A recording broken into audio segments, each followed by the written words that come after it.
Welcome back to Just Enough Opinions, the only podcast ever. Anyway, unfortunately today we only have one host left, and that's me. I'm Frog. But we do have a guest today, and that guest happens to be a very, very important person, um, who is known for things. This is terrible. It's GCAT. That's the joke. Hi Frog. Thanks for having me. I always Yeah. want to be on this podcast. Yeah, I'm glad that. So you recently moved podcasts, right? You were on the Just Enough Opinions podcast. Now you're appearing on this podcast. Yeah, they kicked me out for being so based, Yeah. fortunately. Anyway, do you have any topics as a guest? Yeah, I do have it. By the way, I'm a great fan of this podcast. This is great. I Big fan. I always Well, want so to be on unfortunately, we just recently lost a member. I think his name was GCAT. Oh, that's sad. Yeah, but Yeah. I will fill in for him. Yeah. Yeah, you can fill in for him. It's fine. Anyway, that's enough of that bit. Now we gotta get serious because this podcast is always serious. The Never podcast joke is on this always podcast. serious. Yeah, There are no jokes on the podcast. I do have a couple of topics, but all of them are drama. So if you have All of them are drama. That's dramatic unfortunate. topics, then you should probably start. I don't know. I don't really have. I mean, I have a few topics. I guess the first topic, which is probably one of your topics, is I remember I figured you only wanted to talk about it really briefly, but because we've talked about it before, the whole project count thing, I remember you said something, you felt really strongly about it. Well, I guess I'll then introduce the whole thing to our audience. Basically, if you've listened to this podcast before live, because I don't think this is out on YouTube yet. I think it's, or maybe it's out. I think it's in the last episode that's currently out on YouTube. It's in the fourth one.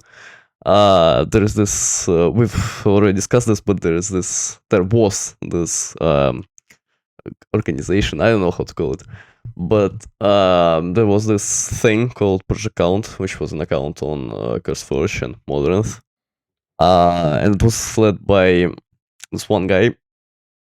And the whole point was to make a bunch of these slope mods, which are basically add-ons for Farmer's Delight that connect Farmer's Delight to a bunch of other mods in nonsensical ways. And one of the points behind that project was to pump out as much mods as possible. And I think that was they had like a manifesto or something where the main guy was like, our goal is to pump out slop mods, and that's our main thing. But we already covered that. But now there was an update. Yeah, so we made a little bit of fun of the slop mods, and I remember we did say, in particular, we probably don't want to hate on the guy. I don't even know if it's a guy necessarily, but now, GCAT, you have like even stronger feelings about not hating on this individual, right? Yeah. So yeah, I guess I gotta get to the point first. Both CurseForge and Modern have terminated the accounts. Well, not terminated the accounts, but removed all the mods from the accounts of Project Count from their websites. And this led to a bunch of discussion happening on the Minecraft pack development server, Discord server, which all of the good things happen in there. Come join. And the whole MPD community is I would say a bit toxic. I'm gonna shit on it because I'm also part of it. But Auto members sometimes go overboard with their opinions, unlike us, who have just enough of them.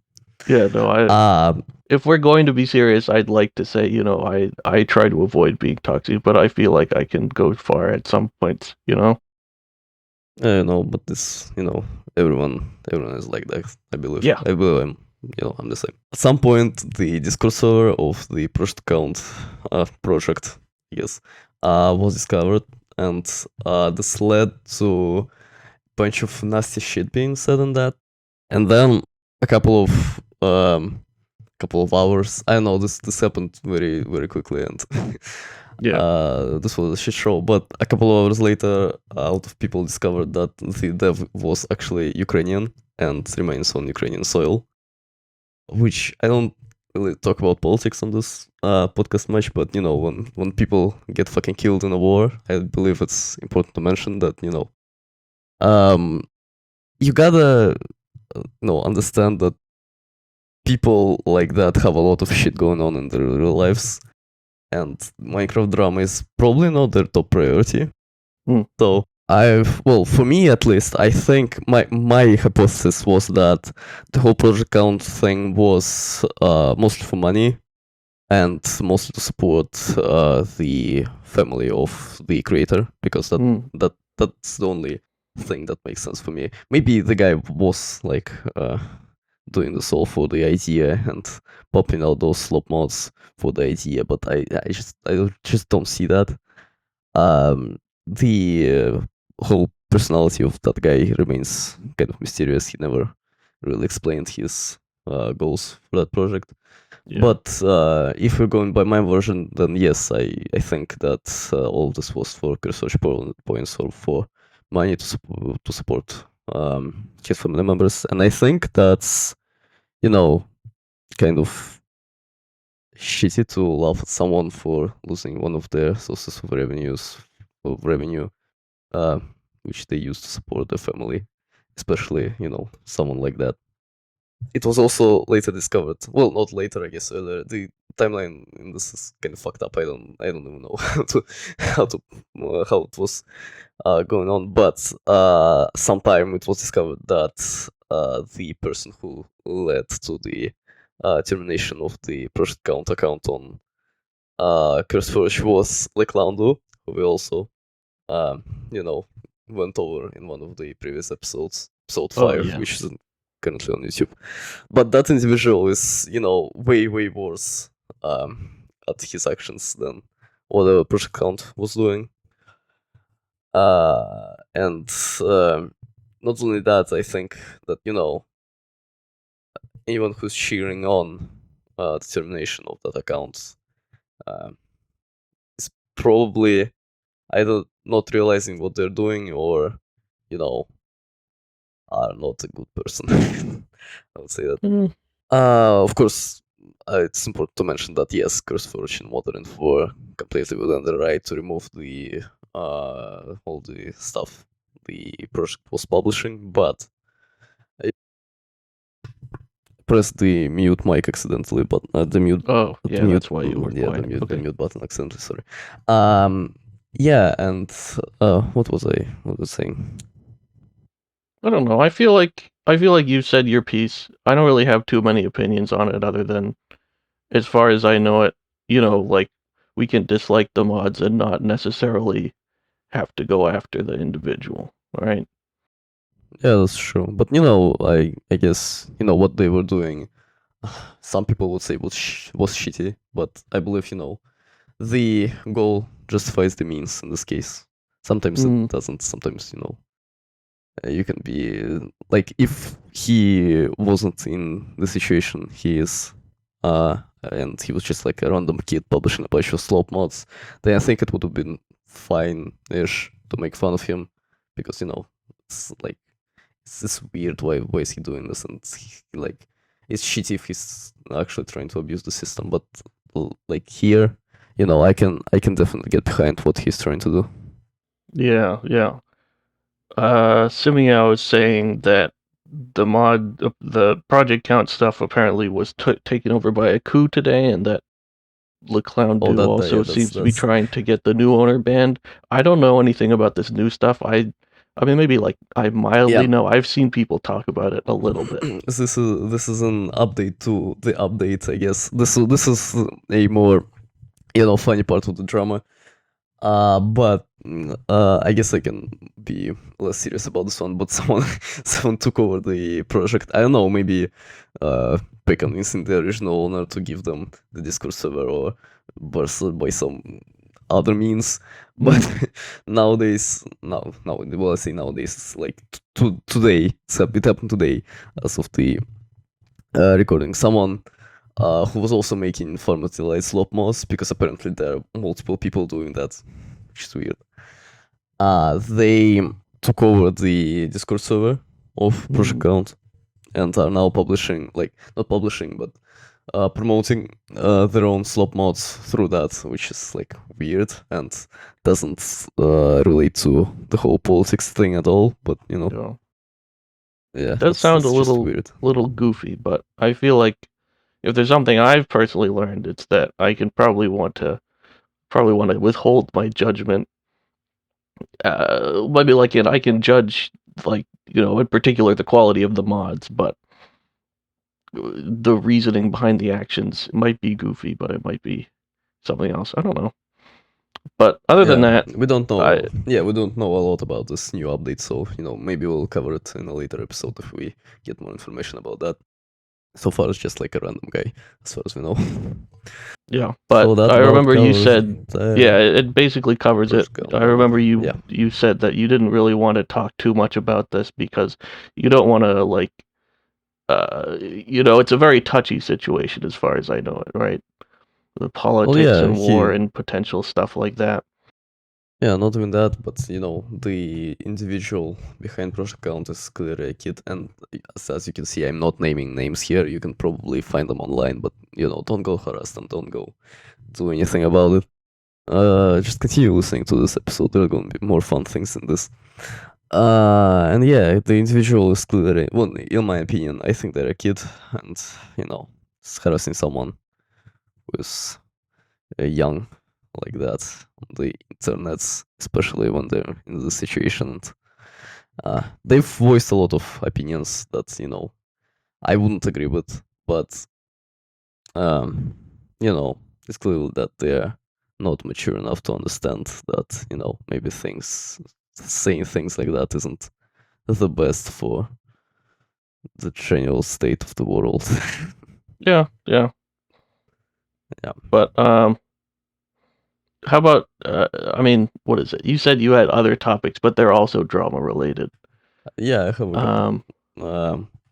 Do you have any? I think we should to just pivot directly away from drama and stuff like that. I was thinking, so I have a topic. It's kind of like a grand scale topic, but I know it applies in particular to me and lots of other people in the Minecraft pack development server, for instance. And it's just a general thing. It can be applied to mod packs, and it can be applied to just any other sort of project. But kind of like, what do you think should be done? What do you do when you feel like a project is running out of momentum? Because I feel like, personally, I have a bunch of mod packs that I haven't finished yet. As far as I know, at modern mod packs, not like a big diss again, because again, it's like I've suffered from this too, but it's so overused. So overused. This has been used. Oh my god, no! But like the idea is like the mod packs were modern when it began, when 1.16.5 was a real modern cutting edge version, and now it's seen as pretty old. And it suggests to me that the projects must have been, they've been in limbo for at least a little bit. And again, personally, I have mod packs I haven't finished in like 1.12, 1.16, 1.18, 1.19. The versions are, they're not getting any younger. And so, what is it? Currently, I've been, I don't want to diss anybody or something, but in this particular thing, I've been once again at the helm of Tilly's telephone pack jam, in which we try to talked about it before. Yeah, I talked about it before. But the basis is we try to, work on a mod pack and then pass it off to another person, and they work on the mod pack and then pass it off. And I don't think it's anybody's fault in particular, but it requires the collaboration of a lot of people, and they all have to have free time at the moment that they happen to be given the pack. And so I was wondering earlier today, I said it in that particular server, I was like, hey, do we have plans on who's going to go next after me? I don't know how much effort I should put into it, because I've been putting in effort because it's fun. I like pack development, but I don't know how much I should put in if I don't know if I can expect this project to keep going. And I know it's a little different when you have many people, when you can sort of you have that diffusion of responsibility. But I know it also applies in the one person or like one sort of combined effort like modern mod packs, for instance. I know very little about modern mod packs, but I know that there's more than one person on the team, right? Or at least there was at some Yeah. point. Well, what I want to say is that modpacks have been struggling with that kind of issue for quite a long time now. Yeah. It has been fueled by our inability to focus on one thing. I call this collective ADHD of the whole I mean, organization, but okay. but I have recently came back to deving FA, which stands for futuristic astronomy. If you don't know, because I said to someone today FA and they didn't quite grasp what I was talking about. So Yeah. I thought I would just introduce that. But yeah, our pack futuristic astronomy. I've recently come back to working on it, and it was fun. I'm enjoying it, but like. Sorry, my microphone keeps for some reason lowering its volume by itself. Fuck up with it. Anyway. So yeah, and it's been fun, but what I've realized is that my I kind of suck as an owner, as a team lead. Because I couldn't channel all of our workforce towards one project, and kind of became the main drive force behind that collective ADHD concept. However, as I said, I've came back to FA and realized that a lot of people have lost interest completely in the organization after all these months of inactivity and working on other less relevant things, less important things. And I'm basically now the only guy working on FA particularly. No, there are a couple of other people in the team who are still active, but they mostly work on other projects and have never worked on the pack itself. They just have different jobs. And it kind of sucks. I've kind of gotten into this trap where, if I want to attract more people to join the team and to become more active, and for older people to become more active in it again, I kind of need to be the person who is driving the main project and showing off all these cool things, making it, appeasing to the outsider. And I am trying to do that. I'm really trying, but it's hard. It's hard to develop a pack like with the scale of FA. With all that stuff by yourself. And I'm also, as a person, I just have a lot of other things to do in life other than develop packs. Yeah. So yeah, I got into this kind of trap that I've talked about before, I think a couple of times. I don't know if I've talked about it on this podcast, but it's kind of a recurrent loop where, I need to do more stuff for the modpack to show it off to outsiders, but then, to get, more members, but, to do stuff for the modpack, you kind of need people to do that stuff. So you aren't alone, and it's kind of this closed loop that you are unable to escape. So I got, so far I'm just carrying it by myself and hoping that one day I just have this boost of motivation and will be able to do a lot of fun stuff that I can then showcase, like somewhere. I don't know, maybe on the Minecraft pack development Discord, maybe, I don't know. And then maybe get people interested in that and sort of for it to serve as an ad for the membership of MM and working for MM in general. Yeah. Yeah, no, that I wasn't even, I mean, I don't feel like I've been in that place before exactly, because a lot of my projects Well, yeah, are just me on my own, but I that makes a lot of sense with the like the loop of like you need people to work on something, but you need to work on something to attract people. Um, what was I saying? I was gonna say, I guess this kind of ties back to a particular pack development related thing, where instead of just on a regular project, it's like with regard to pack development, where we have it can probably be generalized in terms of technology just improving or getting better or changing regardless of how good it gets. But we are in this place where, for instance, if we spend 2 years on something then we might be stuck on an old version, and then like modern mod packs has to do, you have to update a bunch of forks for that old version.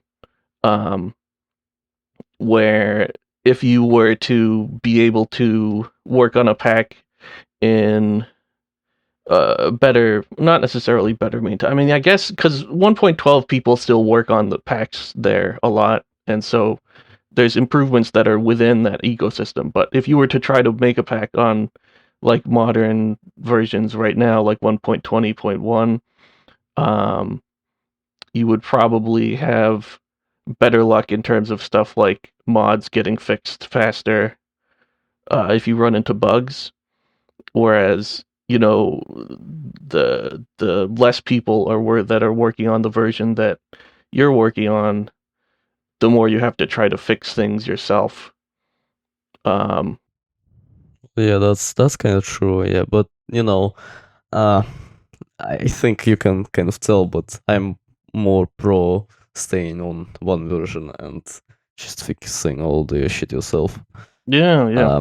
I From don't think it's a bad like thing. I think it's pretty cool. In fact, in some ways, I suppose you kind of blaze a trail for people who want to also stay on that version. For instance, like I have a pack on 116 that I think the best progress has been in 116, and um, I might even use some of the stuff that you guys have been working on, yeah, like the Pro.js for 116, for instance. I don't know. yeah, that's not a modern modpacks project, but that's Oh, modpacks related, I guess. those are That's one related. of Okay, the friends something of that modern something that modpacks. you've done. I don't know these things. Yeah, that doesn't matter. Well, yeah, I've heard from a bunch of 1.16 folks that a lot of them are using our stuff, and by a lot I mean I've heard from like 2 people that they're using our forks and stuff. Well, that's two more And than zero. So yeah, true.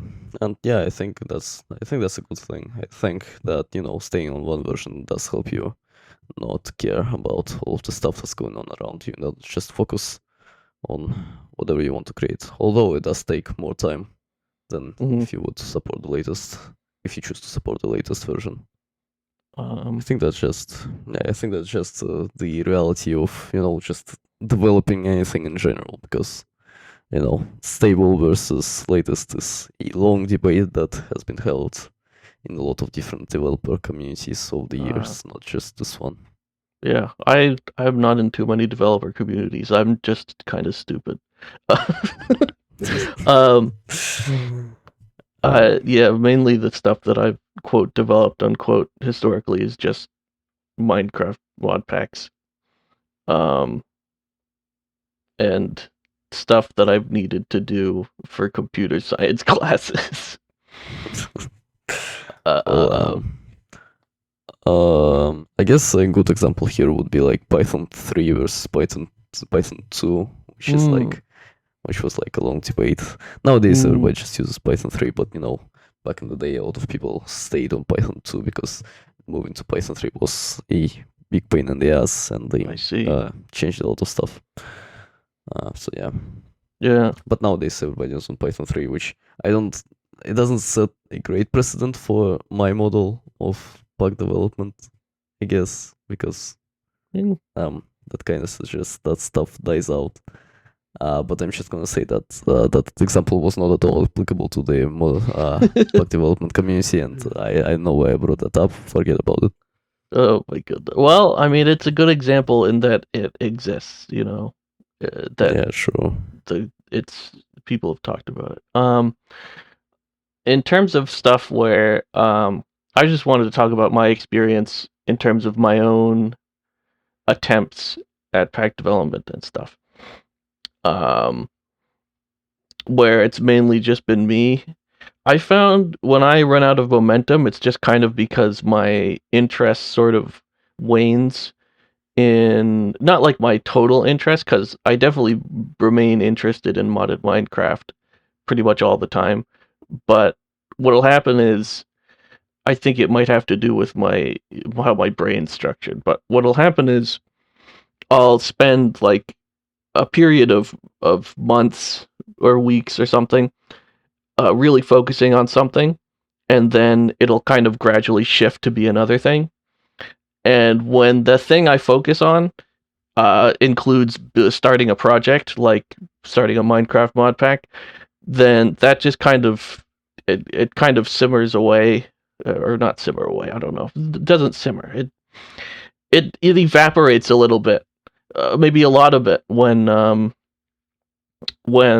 my interest starts to wane in modded Minecraft, and maybe I pick up something like I don't know, Terraria or Team Fortress 2 or something like that, and I start to focus on that for a few months, and then after a while, if I want to come back to that mod pack, then it is kind of old a lot of the time.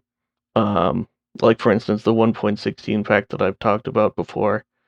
Um, and it doesn't mean that I'd never pick it up again and try to keep going, but sometimes it just means that it's like I look at this old stuff, and there's a degree to which maybe I think I don't know how many people will bother playing this old stuff.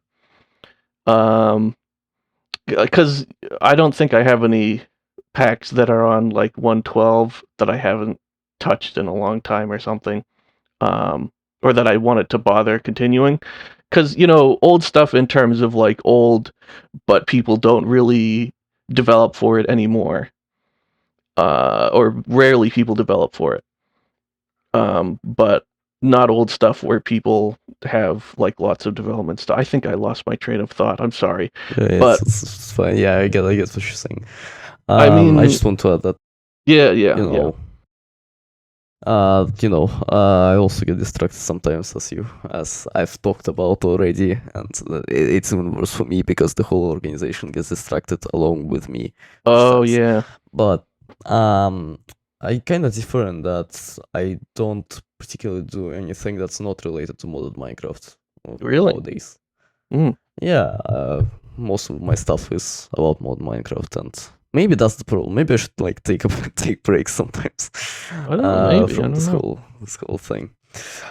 But yeah, it's definitely not my our I would say our mod Minecraft interest dying down. It's just the interest for a specific project does dwindle after some time of you Yeah. working on it, which sucks for long-term projects.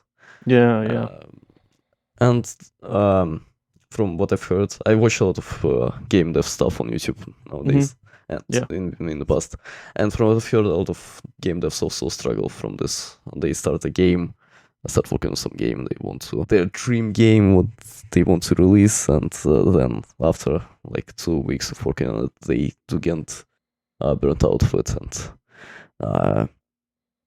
don't want to continue working on the project, although the scale of it was grand in the planning stage, and Yeah. a lot of more stuff was planned for it, and it sucks because Yeah. pack developers are basically game developers. We Yeah. share Yeah. To a the same degree. traits.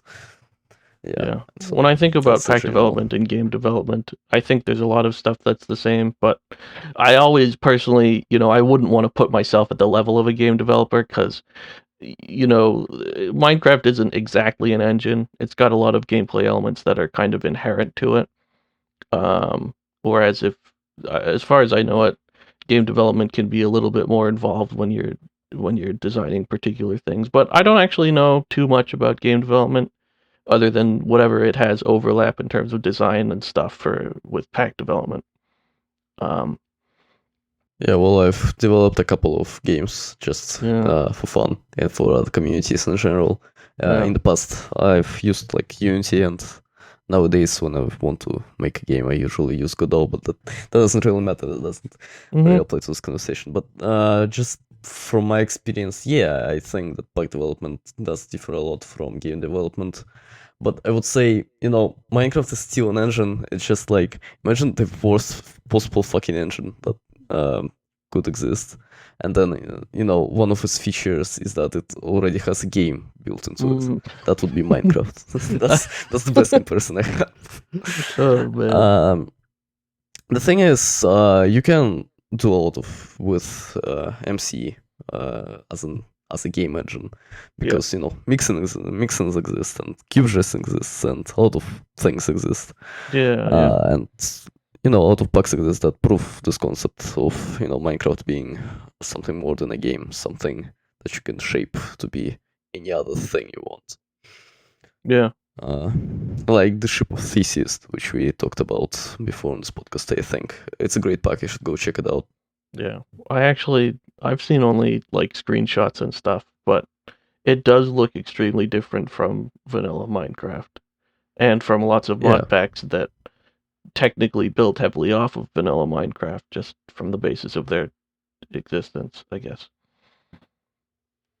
yeah, that's what I want to say. Yeah, I also didn't play it, but I've watched a lot of trailers by the creator of it, and I think it looks very, very, very promising and very interesting.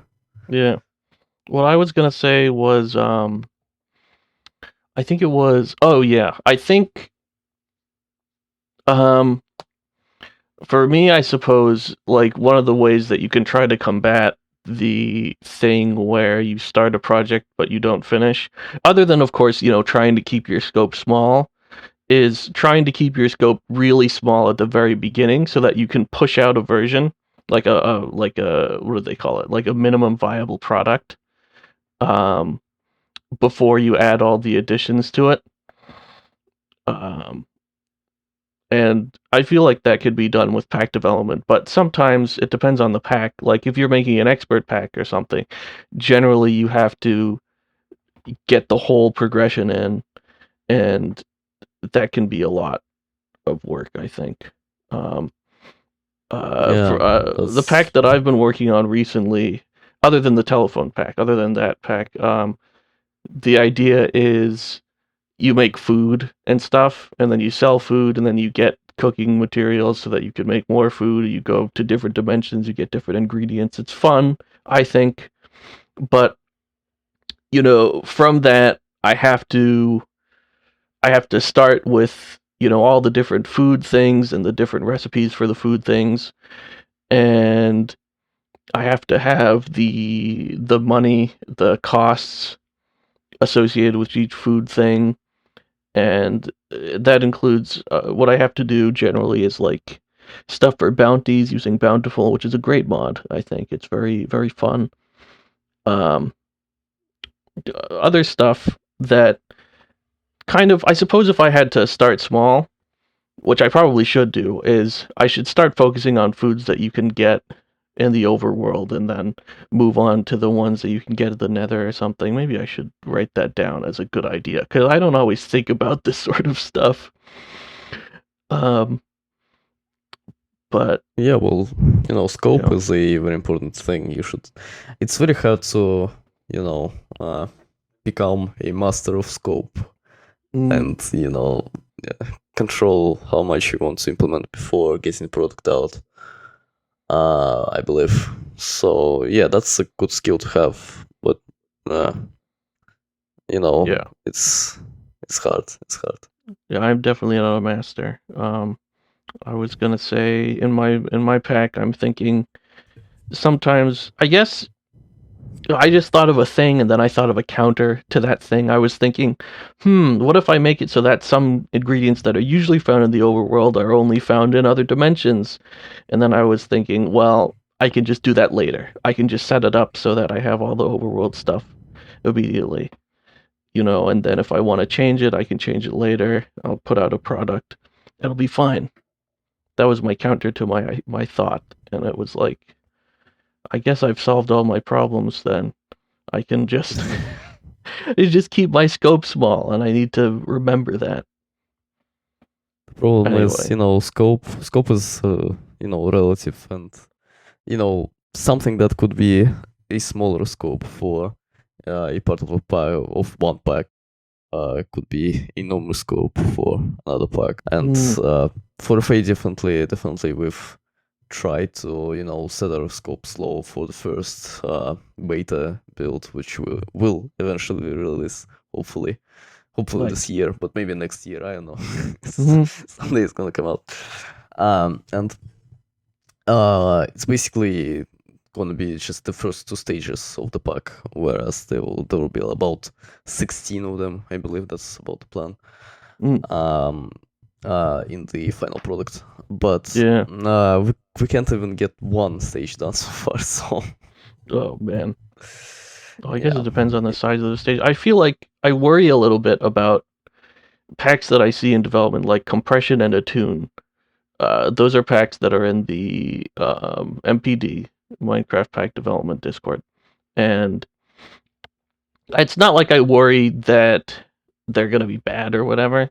It's just I worry that maybe their scope is really big, because they're kind of like, so far as I know it, they're kind of like what you said in terms of futuristic astronomy, where they have like a stage 1 and then a stage 2, and then but it goes all the way up to like 16 or 18 or 20.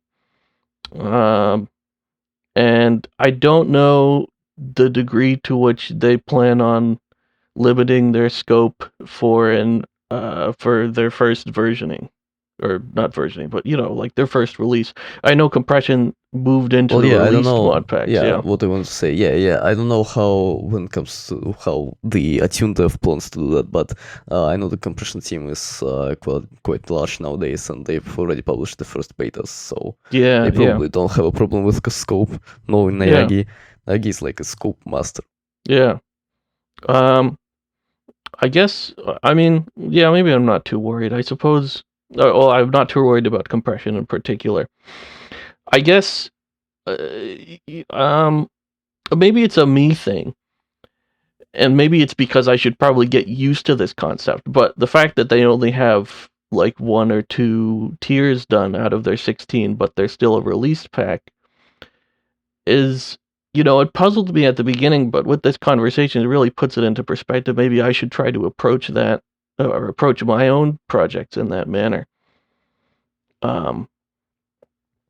Because they have big plans. Anyway, though, yeah, that's just what I'm thinking. I also want to mention, that's kind of related, not really, just tangentially related. I don't think, well, at least in my opinion, I don't think, setting a small scope should, after you complete all the tasks you want to do for the first release, I don't think you should necessarily release the pack to the public. Because that's like, you can then disappoint people when you inevitably quit making that pack, because that happens sometimes. True. That's true. Yeah, and when you set unrealistic expectations with the first betas, not delivering on the final product can really suck for your audience and yourself.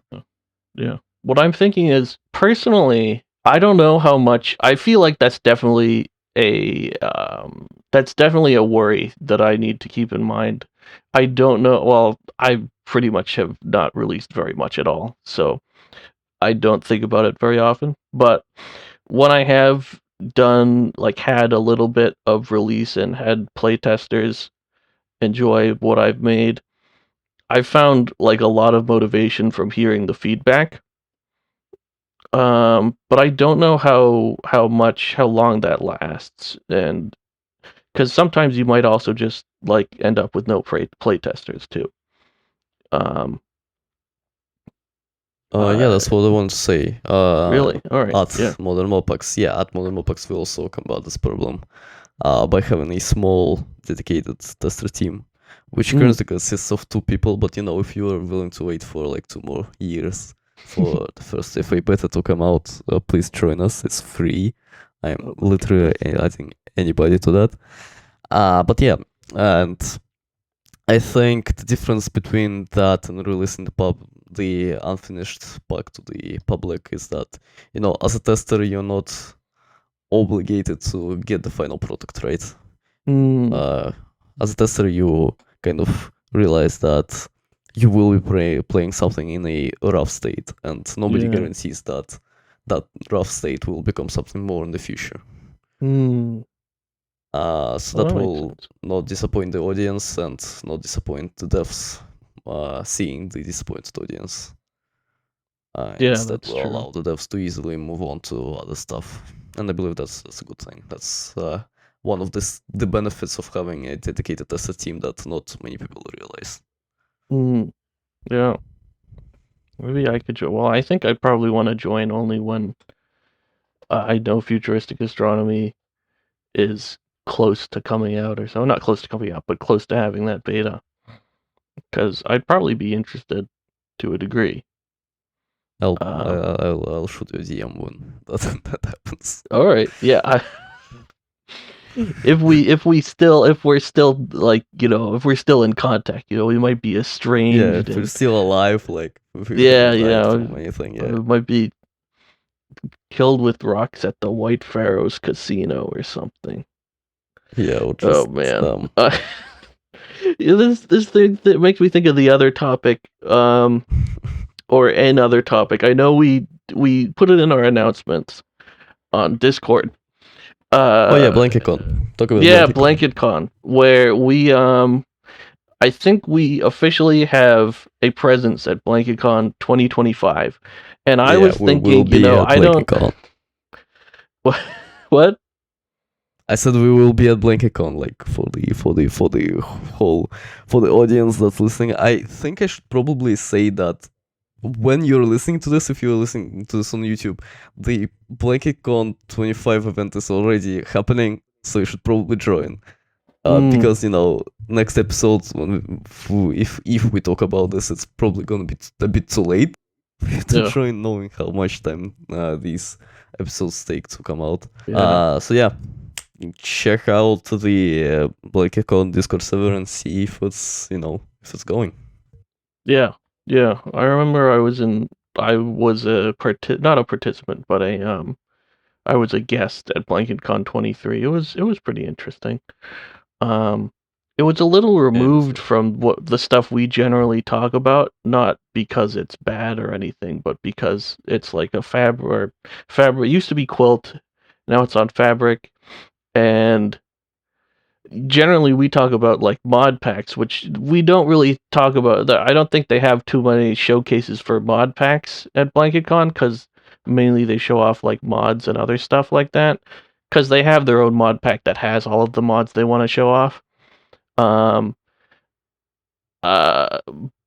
it's kind of like a whole nother ecosystem when we talk about Forge, and they generally have Fabric stuff, and it's different, but I think it's cool. It's interesting. They have some cool mods. They had some cool mods in 2023, I think. But I forget what I was saying. It was.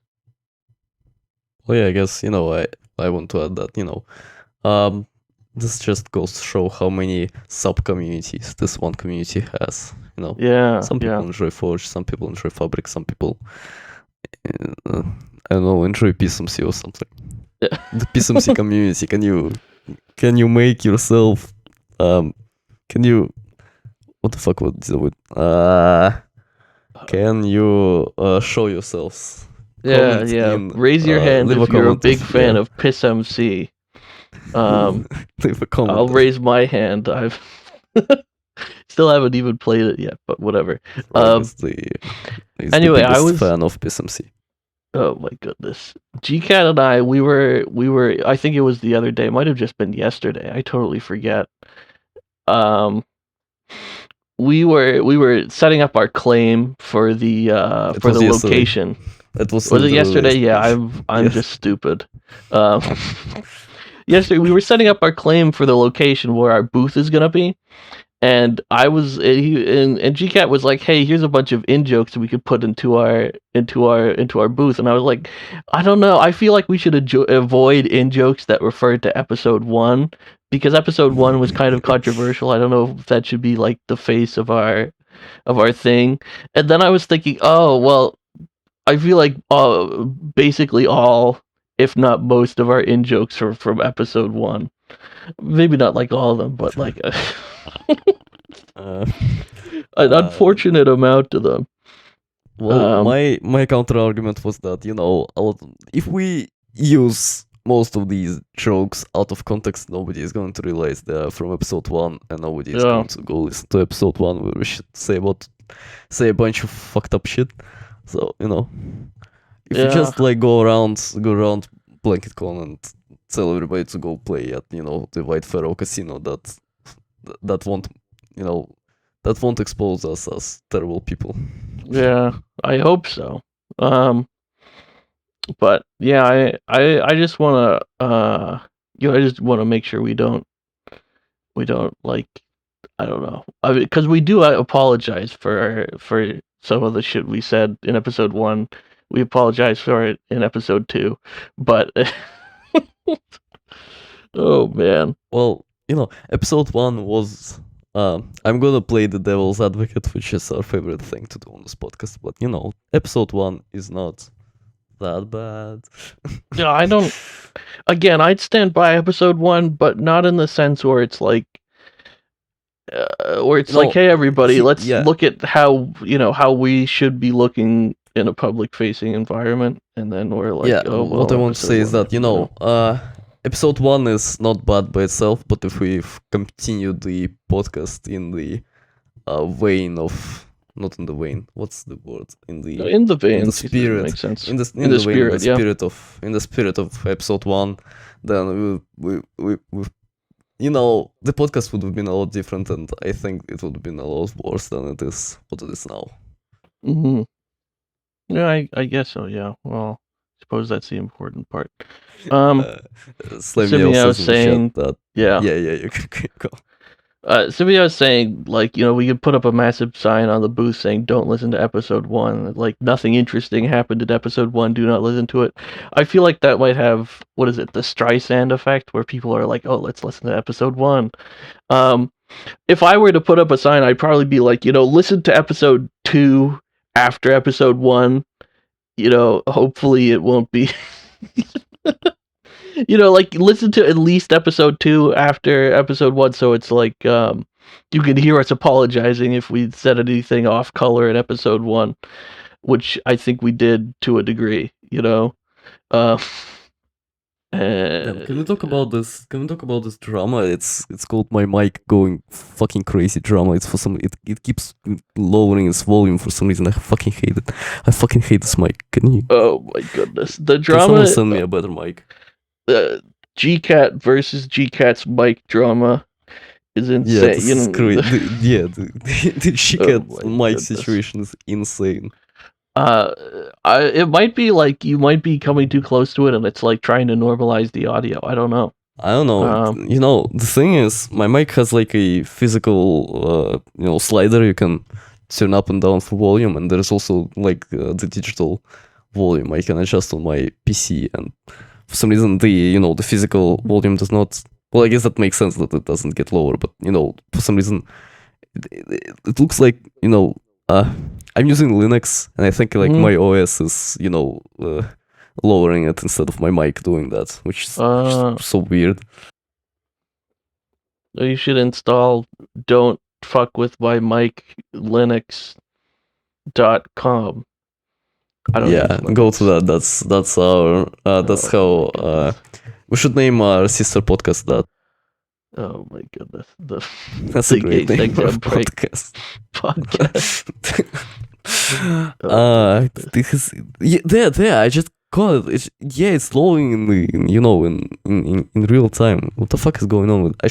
I'm gonna try to speak a bit quietly. Just to try out your Just hypothesis. enough opinions.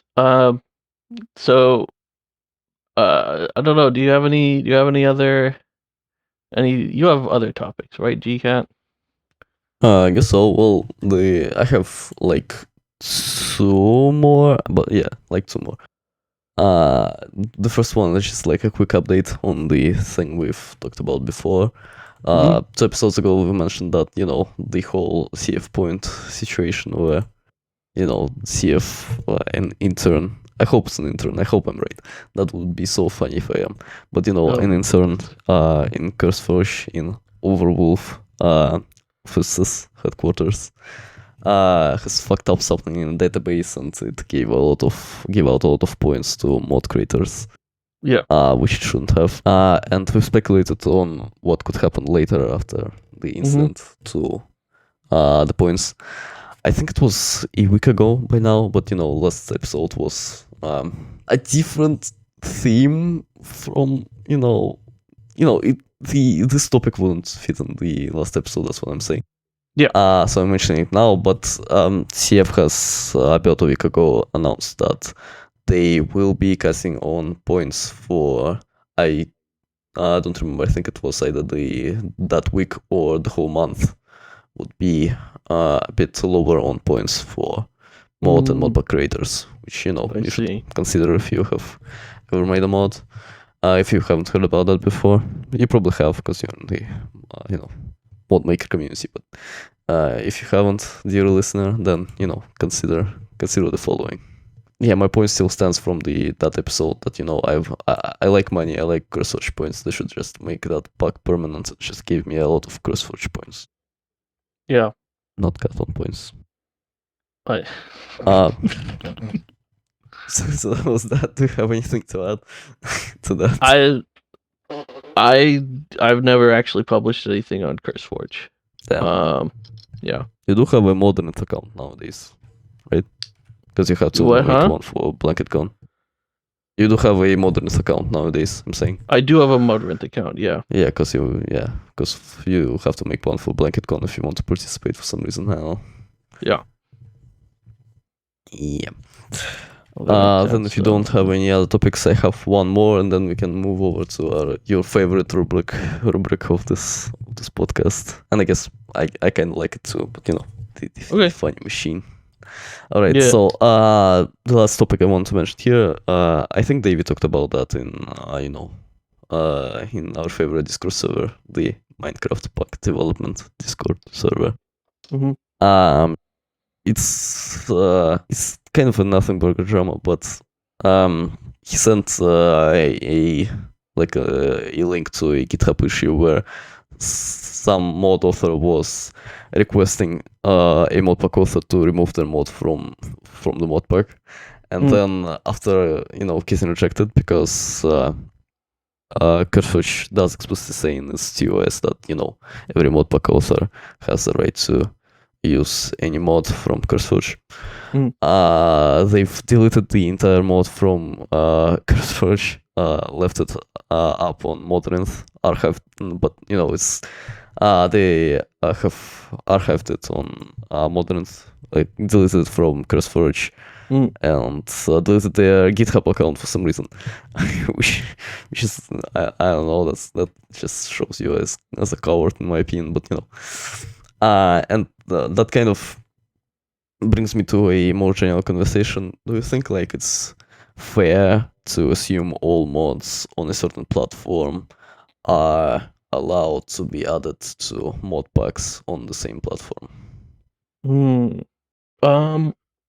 That's a good question. I mean, I suppose it's like the final authority in the end in this particular case is CurseForge, right?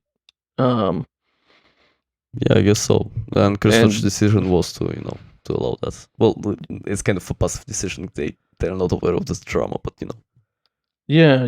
They always. I mean, it's part of their like it's part of the rules, right? Like you play by the if Yeah. you want to have your stuff on this site, you have to play by the rules, right? Um, I don't know. I feel like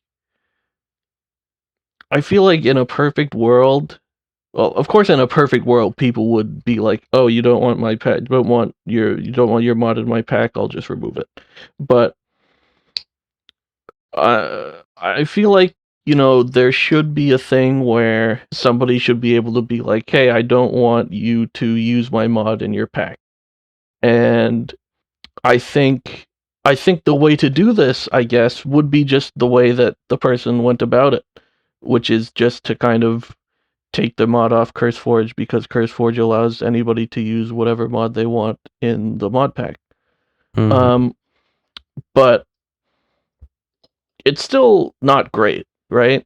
Because it's depriving depriving people who want to use CurseForge for their mod pack of this particular mod. And I don't know if I'd put the fault on the pack developer or the mod developer in this case, because like it's the mod developer's choice to have done that, but it's the pack developer, not not being courteous to the mod developer that caused the mod developer to do that, right? And I Oh feel yeah, like the mod I guess developer so. technically was always within their rights to be able to be like, hey, I'm gonna take my mod off of CurseForge for whatever reason I want. Um, right? Like, I can Yeah, I say that guess. it's definitely a shit situation, but I don't think people should Yeah. necessarily be forced to be like, oh, I want to, you have to, you have to be the mod pack developer has the final say or something, especially when you have the ability to be like, I want to, if I don't want this to happen, I can just leave, you know. Oh But well, I definitely do see the point behind that mhm. stance of yours. But I think I'm gonna take a more, pro pack developer choice here and say that fuck all mod dev, they fucking suck. They're worse than vanilla players, and they should go to Oh hell. my Now, goodness. I was about to say that, I don't really see a way in which a pack developer that, follows all the CrossForge rules and doesn't do anything particularly shitty in their pack, they don't, I don't know, just include a mod and then disable the features from the mod and just put a bigger sign in the main menu telling three people like, hey, I included this mod, but this guy sucks. Don't download the mod from him or something. I don't know. I know how you could possibly, use a mod in a non-positive way inside of a mod pack. But Mm, if they don't do that, I don't think there should necessarily an issue from the side of the mod developer as for including the mod inside of the pack. yeah. Well, Uh, mm, for that particular situation, I haven't been able to find the context why they want the mod removed. I yeah. believe all of that happened, in private in DMs. So I don't know. Maybe the modpack dev was doing something shitty, but as as an outsider, the whole situation looks like the mod developer was just, for no reason, uh, um, trying to get their mod removed from a pack, which use the pack and use the mod in a fair way, and used it as part of the progression system, Yeah. I mean, it and definitely would have been looks a a pain in little the ass to petty. remove. Yeah. It appears to be quite petty, but I think, I mean, I'm thinking about it. I guess, not that this is obviously not the same situation, but I've heard as well in other cases where I think it might have been in like Better MC where it might have been Vasky or some other large mod developer that was like, "Hey, I don't really want you to use my mod in your mod pack because your pack is slop and shit or something." Um, That's yeah. That's not. That's I want to say that's kind of not surprising for Luna Pixel packs. But, that's yeah. I mean, that's Oh my goodness. But regardless, I feel like I don't know for sure if that happened, but I feel like I might have heard of it. And in that case, like, uh, I don't know. In that particular case, one might be like I should err on the side of the mod developer in the sense that the mod developer doesn't want their mod to be shown in a pack that doesn't Yeah, utilize it well yeah, enough I to guess, yeah, deserve having it or something, right? they don't want to be And associated with slop packs. Yeah, that's fair.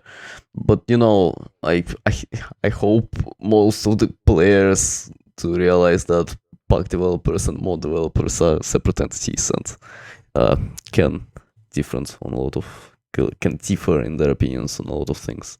yeah. Hopefully. I mean, I guess it's kind of interesting, I suppose.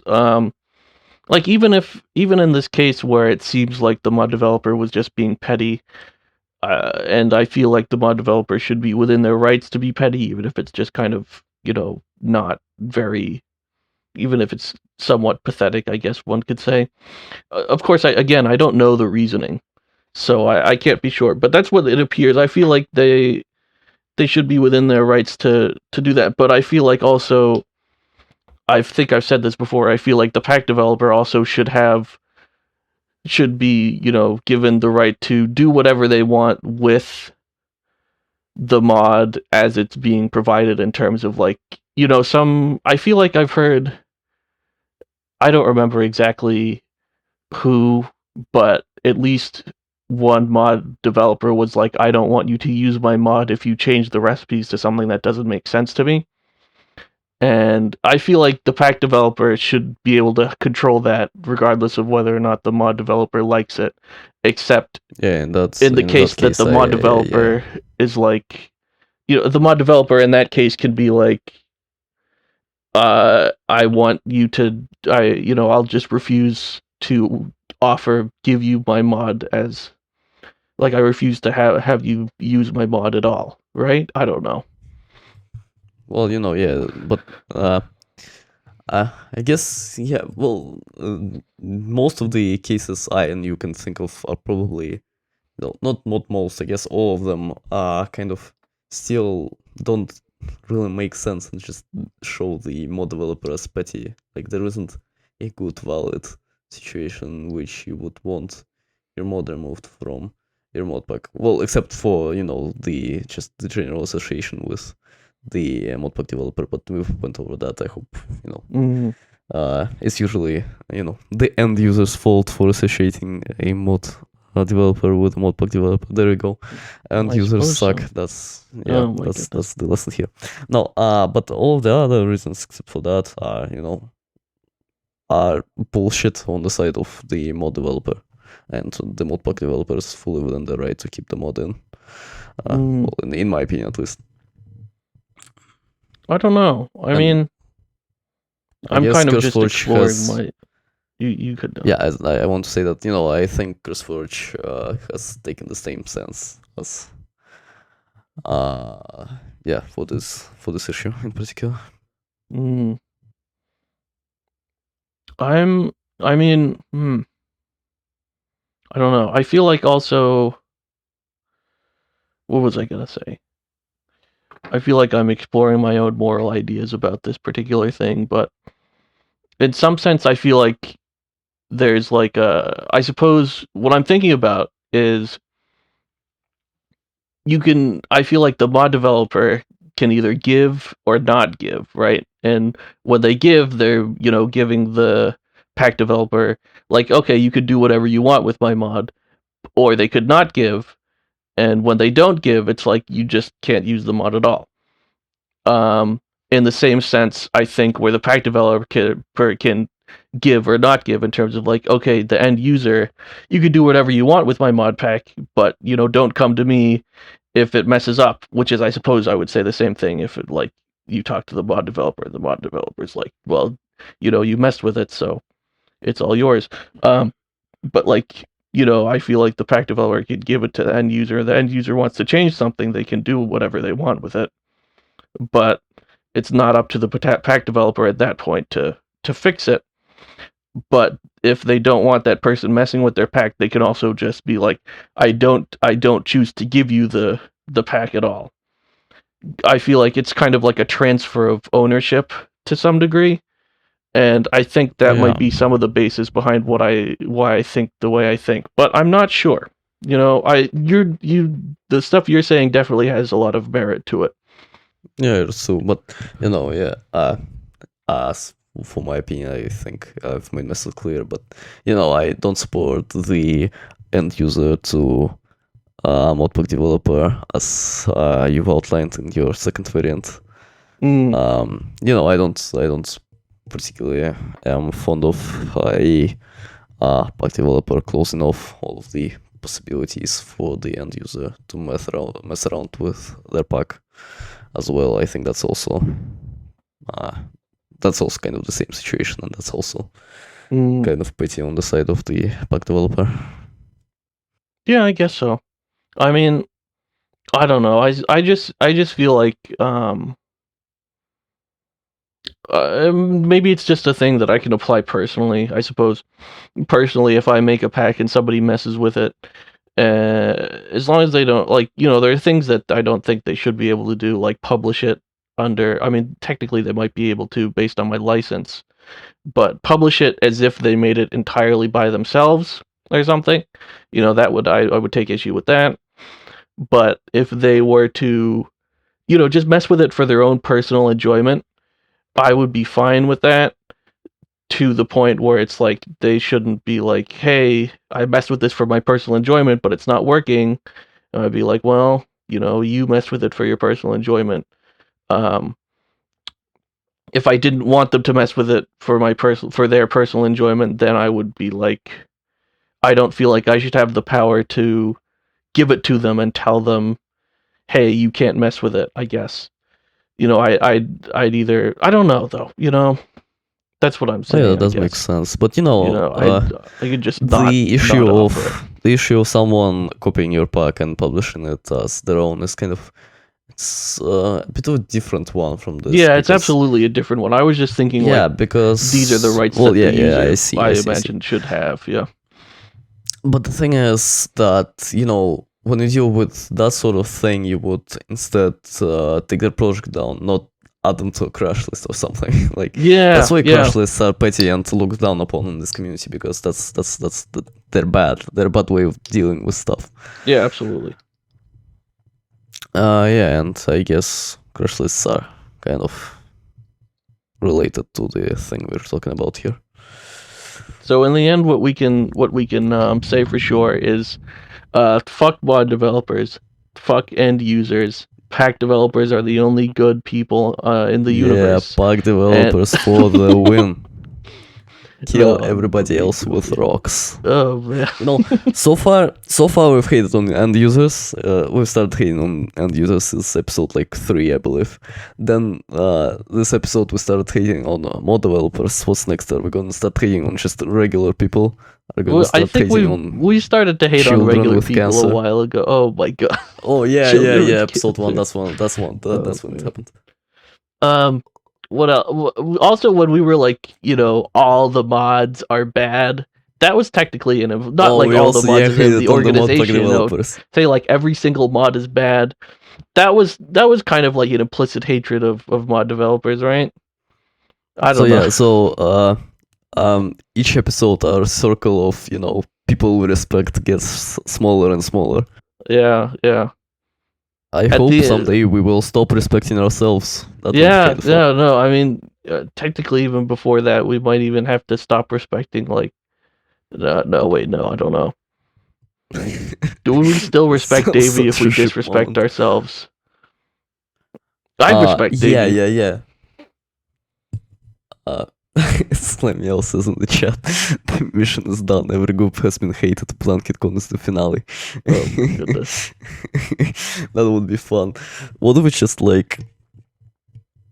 No, I want to say that what if we, by the end of the BlanketCon episode, we just blow up the entire fucking server and get banned. Oh and man, get no, banished from the entirety of the community. That would be fun. That would be funny. oh goodness, I feel like I really don't want to make a big scene at BlanketCon. That's part of why I've been really. I'm joking. Of I've been course. really like, hey, GCAT, I really think we should do this, we should do that, we probably should do this or that. I just want to make sure that, I give people the respect that they deserve when we're in somebody else's area, right?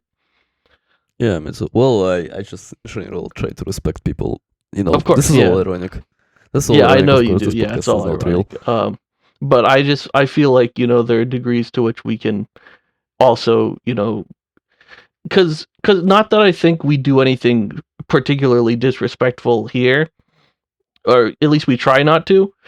I think we might also just be really used to being in our own space, because the server is ours, the podcast is ours. If we're gonna go to somebody else's space, we probably want to up our game in terms of the respect department. But yeah, the thing is, people can just not understand our irony, our sarcasm that we do here. Yeah, that's we do true. A little sarcasm. Yeah. Yeah. So. But who does understand our irony and sarcasm is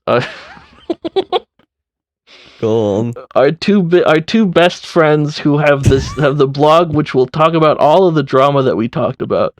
Mpreg and Gay Sex. Those guys, I love them. Yeah. Right, let's fill in all of the checkboxes for each episode that we are legally obligated to. Yeah. So, speaking of our great friends, they love sodium and inbetween drama. How we were supposed to cover that drama like 2 episodes ago. Well, we forgot. We also forgot to mention that we will discuss it somewhere in the future. And last episode was kind of not about all of that packdev shit, all of the pleb shit we've talked about. Oh my goodness. The gods of this community, the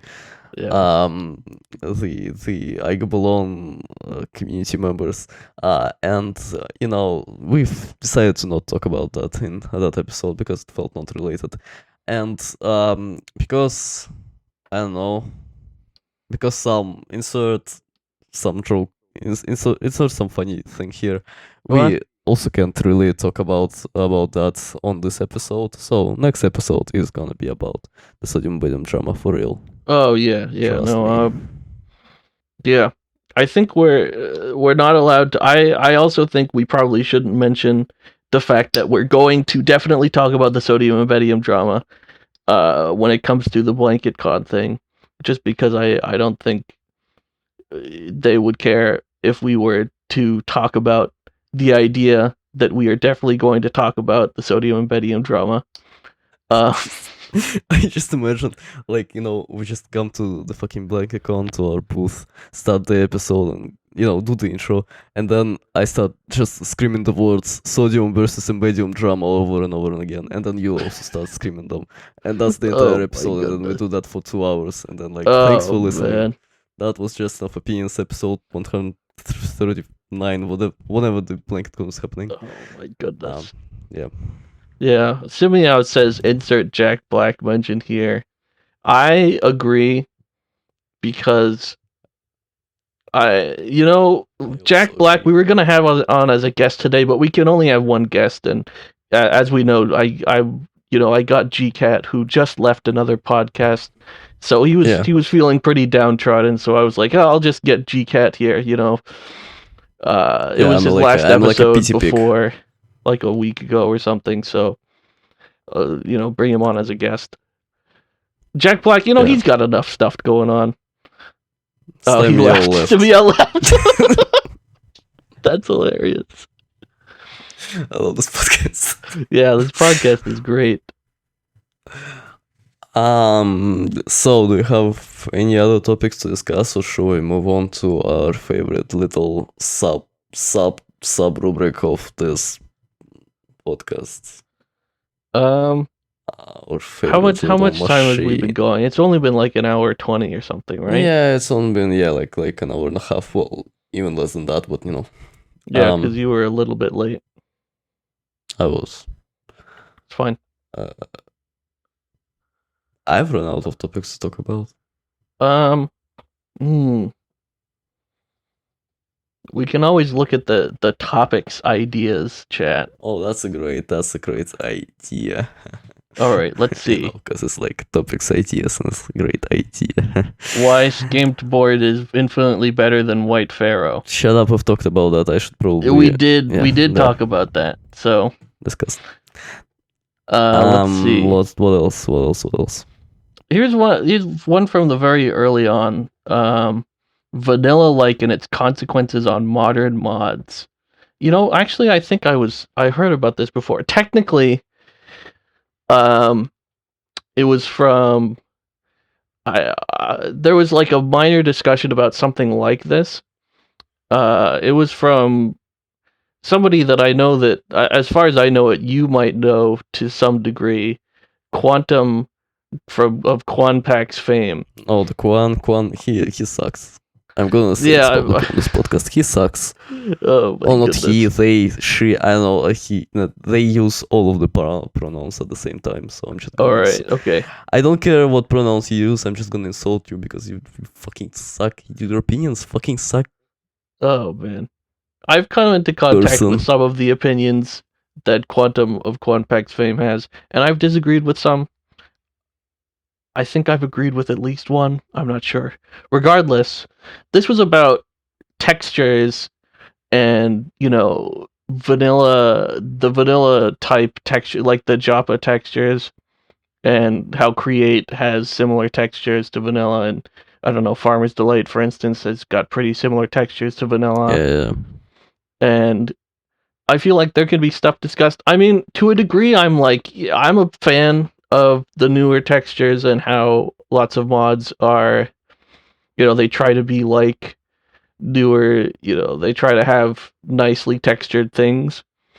And I think it's pretty good, but there's a degree to which it's like it kind of ups the standard, and it feels like, with all this stuff that looks great, it's like you kind of feel like, oh man, I gotta hire a texturer or something. I gotta find someone to make these textures, because right now the textures look like shit, especially compared to the base game, and it's like I don't know if anybody's gonna play my mod as a result, right? Well, yeah, that's what I want to say. Yeah, that's definitely a trend I have noticed as well. Because if you like launch Crytek New Horizons right now, which I don't recommend you do, but just as an experiment, even it has started to follow this sort of trend of retexturing a bunch of stuff into, more vanilla-like, more modern-like, more Java-like themes. But if you launch a 1.12 pack that hasn't been maintained for a long time, like, I know, Enigmatica 2 Expert, for example, you will definitely notice how much, different the texture standards have been in the past. And I think this is another sort of axis of mod packs that we haven't discussed before. The more and more we talk on this podcast, the more I realize that there are a lot of characteristics a pack can have, and it's, all of them are sort of a gradient that you can like put them on somewhere, as we discussed last time. I don't remember, I've made that analogy last time as well, but I don't remember what it was for. Anyway, another characteristic that a pack has is, how much it tries to be true to vanilla as opposed to how much, tries to be a whole other separate game. Yeah. And recently packs have been moving in the direction of being vanilla-like, but trends don't last forever. Maybe, someday we'll see a return to the good old formula of adding shit textures to a pack only to, make it work and make it not all missing textures, which, you don't know what will happen next in the community. I believe The last thing I want to say is that I believe that this trend has mostly been started by this new wave of players coming to Moddev after realizing that, vanilla kind of sucks nowadays, which is, we should discuss before. And that wave of players, not really familiar with Greg Tech, not really familiar with, all of these hyper-modded experiences that we've had here before, started making packs and mods themselves and started, doing what's familiar to them, which kind of spread around to the rest of the community afterwards. But nowadays, that sort of new wave of players has died down mostly, and most of the people we see nowadays are usually the same old faces that were in the community for a long time by now. And, maybe they will get tired of the vanilla aesthetic and go back to the hyper-modded, hyper-bullshit, hyper-pixelated, hyper-mega shit thematic that was here before. Mega shit. Oh man. Mega shit thematic. I feel like if I needed to, or if I wanted to, I probably want to track the amount of players that come in from what particular times, so I can tell. Because I don't know how much the new wave of modded players, I don't know if that's been like an actual large wave, or it's been a or if it's just been a steady stream or something. I don't know. Well, I guess it's somewhere between. It was kind of a stream, but it was a stream of small waves. It came in portions. It was a large wave that came in portions. From all of the different important events we've had here, like ADHDs attracted a lot of people to the mod community. Then I know the rise of Create in the circles of people that used to play just vanilla, and YouTubers that used to popularize that, and a lot of other stuff. And every time something of some importance happened here, it attracted new players. But nowadays, we don't really have a lot of exciting stuff going on. It's just the truth. Just the truth. Yeah. And I feel like a lot of people that could have become interested in modded easily have become interested in modded by now. So I suppose so. Yeah. What was I thinking? I feel like, by the way, I'm pretty sure Davey joined in like 1.18, right? So Davey's like late. Yeah, Davey's one of these new modded players. We can add that to the list of people we hate. New modded. We're the old guard. We played like 1.7 or something. The boomers of this community. Fact of the matter is, I joined after watching Igabelon's Enigmatica 2 expert video, which came out in like 2021, I think. So I'm not that much of an old head. Oh my god, yeah, that's true. I forgot about that. I'm like the in-between generation, It's like in real life, you have the Zoomers, you have the Boomers, and in between them there is like Millennials and Generation X. Yeah. Nobody really thinks about them nowadays, so That's me. I'm Generation X of modded Minecraft. Nice. I don't know what I am. I exist. You're Frog. Yeah. Oh my god, what was I gonna say? I feel like oh man, I think I was gonna talk about vanilla-like stuff. Vanilla-like, I don't know. To me, I feel like, the floodgates have already been opened. I don't know if people are ever going to go back to a standard where textures can just kind of be shit. Like, they can be shit to a degree, but I don't think they can be, I feel like the standard has just increased so much that, people, excuse me, I don't know how much people want to play with stuff that has textures that, are not as good. I don't know, though. It might be projection. I know I'm fine if I want to play an old pack, but I haven't played one in a while. And some of that's like nostalgia. Like if I look at Actually Editions textures, I'll be like, oh yeah, I remember playing with Actually Editions. That's fun. But I know those textures are not amazing. Old Actually Editions, of course. New Actually Editions, I'm pretty sure got a retexture.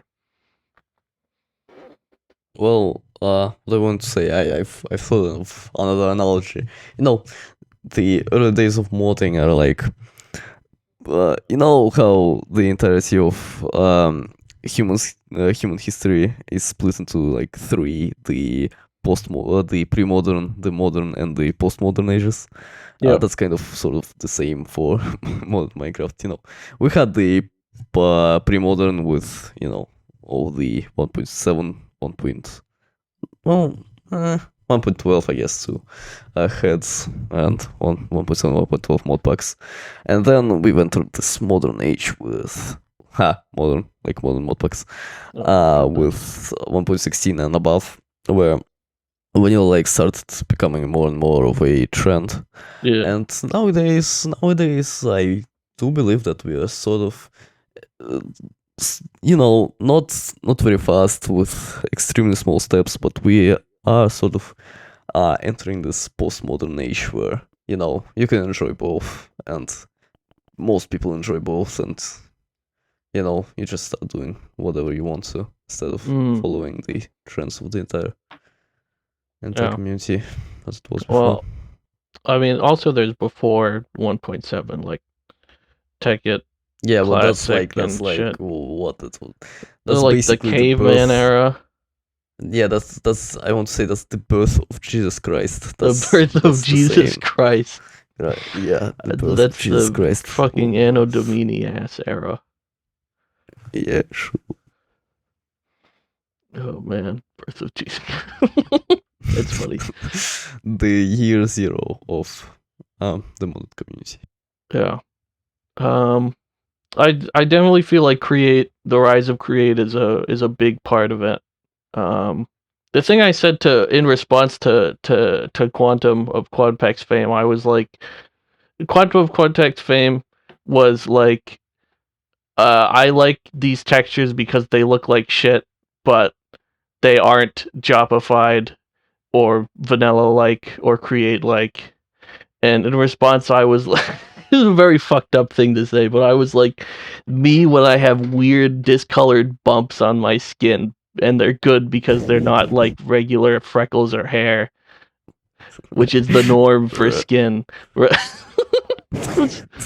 Sorry, it's a weird thing to say. I figured you in particular, you would like it because you have a distaste for Quantum of Quantpack's fame. I don't think that individual is necessarily a bad person, as far as I know it, but I'm just going to say that there is a lot of stuff about Quan that I cannot discuss on this podcast, and yeah, that's fine. Might discuss in the Modern Modpacks blog, which you should go check out right now over at modernmodpacks.site/blog. Maybe I'll post some stuff about old drama there, which Quan was involved in. I hope Quan is not listening to this episode. Alright. He probably isn't. Fair. He hates us. Oh, also, this was funny. I talked to you about this. Is more for the audience, which currently is 0, but audience for later. I talked about this to you in the members only chat, and because I scrolled up to the announcements in Minecraft pack development, and somebody had downvoted our second episode premiere. Like, you put a community announcement, and I was like, why did this person downvote it? It was Quantum of Quanpack's fame, and I was like, why did this person downvote it? We just announced that our second episode was out, and I don't get it. And you were like, oh yeah, that's because that person sucks. Yeah, this one sucks. it gave me a little bit of a laugh. I was like, why? You don't gain anything from downvoting or whatever. It's fine. It's just a little goofy. I'm trying to think of a good analogy. Like, me and Juan have a lot of bickery going on from the past with shit on each other for quite a long time, and I'm trying to think of, good two characters I can use as an analogy. You don't have to. Um, It's fine. The he's like the ultimate battle like between piss and shit. Yeah, the ultimate battle between piss and shit. Yeah, that's the best I can describe us. Oh my goodness. You're on the piss we side, have right? a lot 'Cause in you're common. the piss MC or something. Yeah, because piss MC. Yeah, I love piss. But we have a lot in common, just as piss and shit has also a lot in common. Yeah. But we always fight for different reasons. Yeah.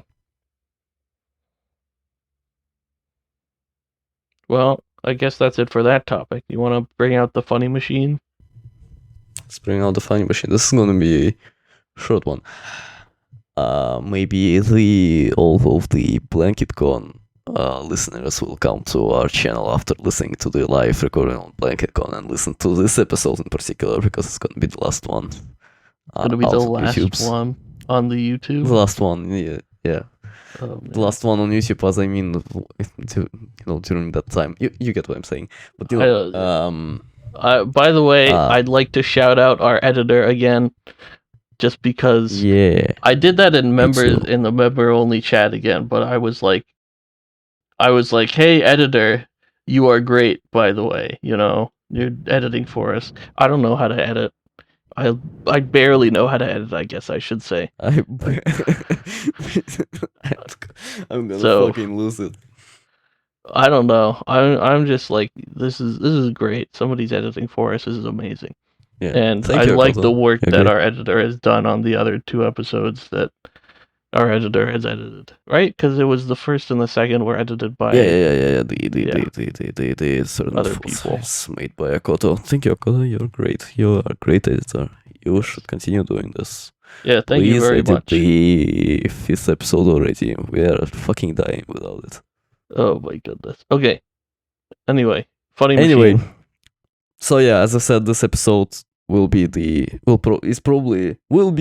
I don't know. Currently, it's the shortest one, and probably will be the shortest one, and maybe that will attract all of the BlanketCon audience to listen to this episode instead of the first one. Hopefully. Unless this episode has a very long section of the funny machine, because I've came up with a new idea for the funny machine. You won't believe it. What's it's a new subgenre. It's a new subgenre of funny machine. The new subgenre of funny machine. Oh my goodness. I've called it. How the fuck did I call it? Man, also wait, let me.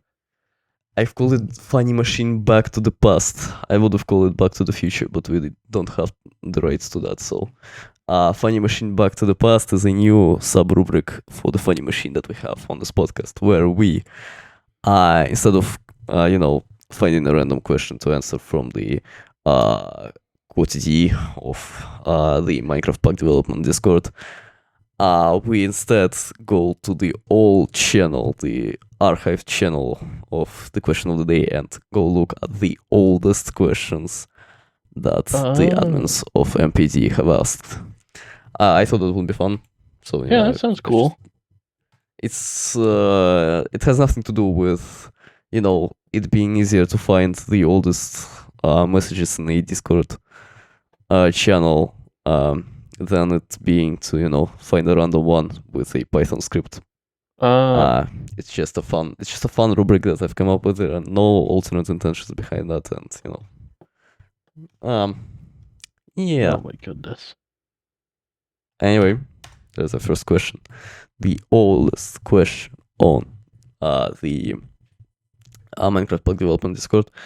Also, I guess I should mention that nowadays they are published in a forum channel, a Discord forum channel, whereas in the past they were published in a regular Discord channel, which does make them a bit more, less cohesive, I guess.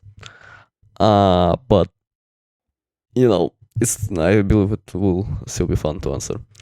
Anyway, the first ever question asked by Silk, one of the admins of MPD, one of the most popular admins, I should say. And that question reads, what is the first thing you focus on when getting started with developing a pack from the initial idea you had? That was asked on December 12th, 2021. What do you think about this, Frog? What do I think about this? This was before you were born, right? No, just kidding. Yeah. Before you were born into the Minecraft community, the Minecraft modpack community, whatever. I don't. Well, yeah, I've joined the server after. I don't know if I've ever told the story, but I've joined the MPG server after someone stole my meme from Reddit and reposted it here without giving credit. And then a guy I knew had sent me that someone has reposted my meme back to me, and I joined and I started the shit show saying like, "Hey, credit the fucking creators, you bitch ass." And then I realized, well, later I was after I got acquainted with the MPD server and got to know a lot of people from here, I was rechecking those old messages of mine, and I realized the person who has reposted that meme was Vivi, which is a great friend of the Modern Modpack's organization nowadays. So you can turn your worst enemies into your best friends. Yeah, that's good. What was I anyway saying? Coming back to the question. Sorry, the question. So the question was, what's the first thing you do after having the idea of a mod pack? I think the first thing I do is I usually go to the bathroom because I have to pee. That not always, but like it's a regular biological thing, or it's like, well, not like a regular biological thing, but sometimes when I have a mod pack idea, I have to pee, and sometimes I don't. But I just want to put it like sometimes something comes between me and starting the mod pack. Yeah, true. I usually first when I have an idea for the mod pack and I want to realize it, I usually breathe. Yeah, I breathe. That's the first thing I do. Yeah. Yeah. Other Anyway. than that, I guess. Yeah. Well, I guess I have only started like 2 mod packs. To develop 2 mod packs in my time. I'm not like futuristic astronomy and ancient astronomy. I haven't talked about this. Ancient astronomy. Yeah, no, I haven't talked about this on the podcast before. I think that's quite an interesting topic, but I only can like milk 5 minutes of content out of that. Before modern mod packs, before all the bullshit, when I was playing Enigmatic Sex Expert, I really, for some reason, liked the food progression in that. It's not that interesting, but as a person who never played with food mods before, it really hooked onto me for some reason. I don't know. It hooked me for some reason. And I've realized that I kind of wanna learn how to do all of these pack thingies you call packs. And I decided to try to make one of my own. And it was mostly based on food and stuff and cooking. As I know, you also have a pack that's focused on food. But yes. I hope your pack is more fleshed out than mine was, because I've only worked like 2 days on my pack before giving up. Nice. That happened. I think it was called Chef's Adventure or whatever. Yeah, Chef's Adventure. It was called Chef's Adventure. I never actually done anything serious inside of it. I think I watched one tutorial on how to make a mod pack and said to use Craftwicker, and so I used Craftwicker for that, even though it was like 1.18, I think. Yeah, that's the only mod pack I have made on an actually modern version. Or more modern than modern modpacks.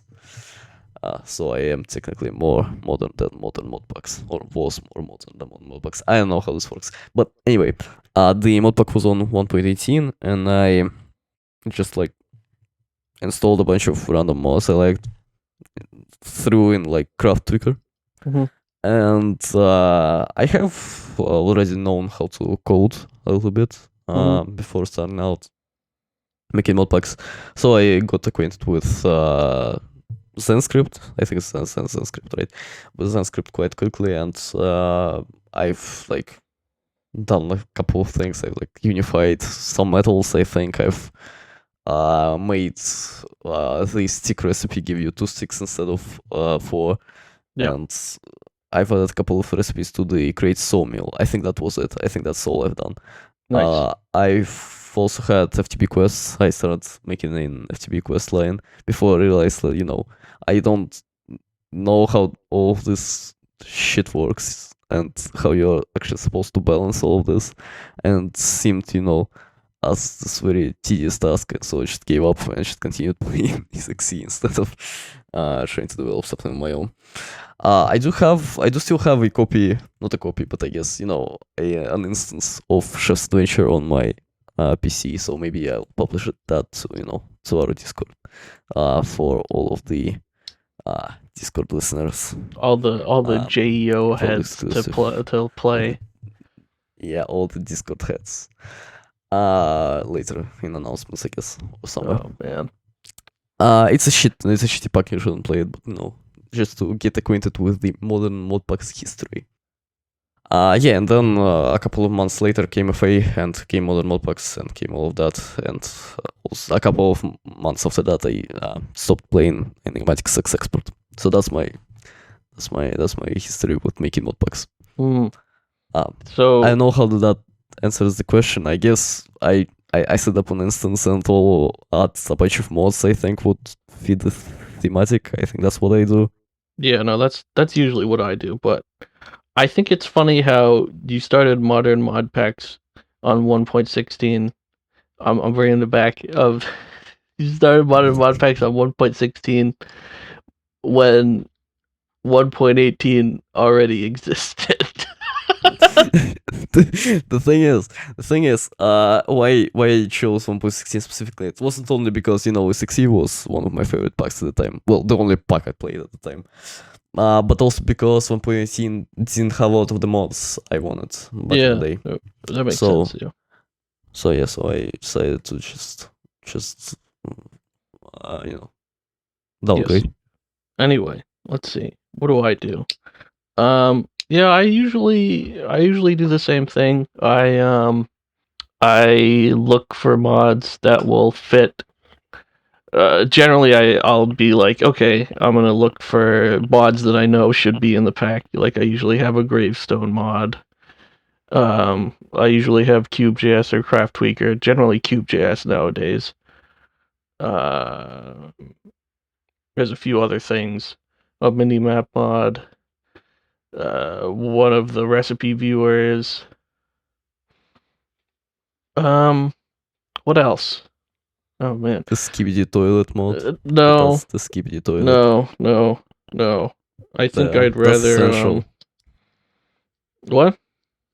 That's essential for all packs. No, that's like the opposite of the case. In fact, I think that would be. I think if you had that mod in Futuristic Astronomy, and you were like, "Hey, the beta's out, come test it," I'd look in the mod list and see it, and I'd be like, "Fuck you, GCat! I'd block you on every platform." No, that's a joke. No. But it's funny. The original, you're familiar with the terminology probably, but the original pre-shitfucking version of Futuristic Astronomy was supposed to have an Amogus mod that added little Amogus. Oh my goodness. And that was part of the lore. The Amogus planet. What the fuck is it called? I think Polus. Yeah, Polus was supposed to be part of the Futuristic Astronomy lore. But after revisiting the lore post SF, none of us wanted to implement that, so that will not make it into the final FA product. I'm sorry. Oh my goodness. That's interesting. That I feel like that's probably a little bit more interesting than Chef's Adventure. You post the instance of the pre-shit fucking thing with the Amogus mod. I think I can with all the lore. Yeah, I probably should. But Oh man. the preset is very much buggy and very much not finished. So you Yeah. shouldn't play it. But it's probably more interesting than Chef's Adventure. That's I'll give it that. Yeah. Yeah. Anyway, was there anything else? I feel like I don't know. I look at mods. I want to add that, if I were developing a new pack nowadays, I would probably start with different things. I would probably plan out, well, not most of the progression, but, a huge chunk of the, beginning progression and start out from that instead of just adding a bunch of random ass mods into the mod pack. I think that's more reasonable.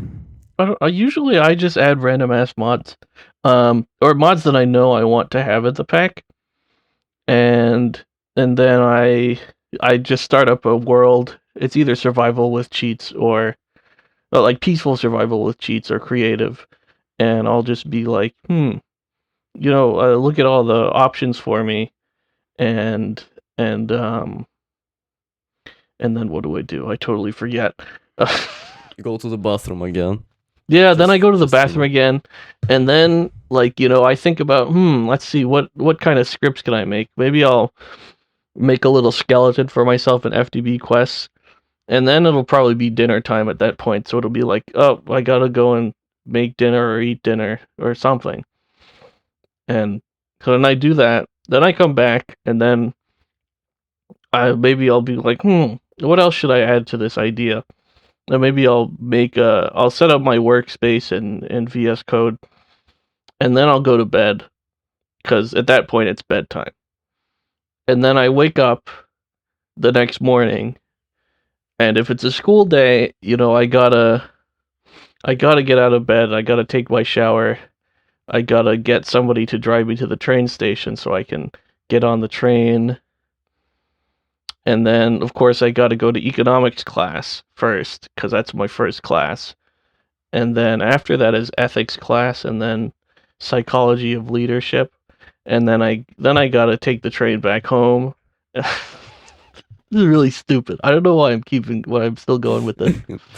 A day in life of Frog the Shaman Chained. Well, this is what happens when I have a mod pack idea. Sometimes I'm busy. Yeah, true. And sometimes it's just like I do only get one line of code done at all. Well, yeah, that's probably the same for me. I also usually take a shit long time to implement even the simplest mechanic because I have a lot of other stuff going on in life that doesn't involve talking to, unreal people on the internet and convincing them to play a pack that doesn't fucking exist yet, or to work on it. Yeah. Unrelated, I just thought of something. Do you think Davy going to Subway, going to Subway for Davy is as much of a biological requirement as, going to the bathroom for you? Yeah, absolutely. Yeah, I also thought that. I bet when Davey has a pack idea, he's like, I'm feeling a little peckish. I better go to Subway. Peckish. Yeah, peckish. Peckish. I don't know. That's funny. Should we move over to another question from ye olde days of MPD? How long do you think it'll take? I mean, we can fill in 10 more minutes with that. Yeah, okay.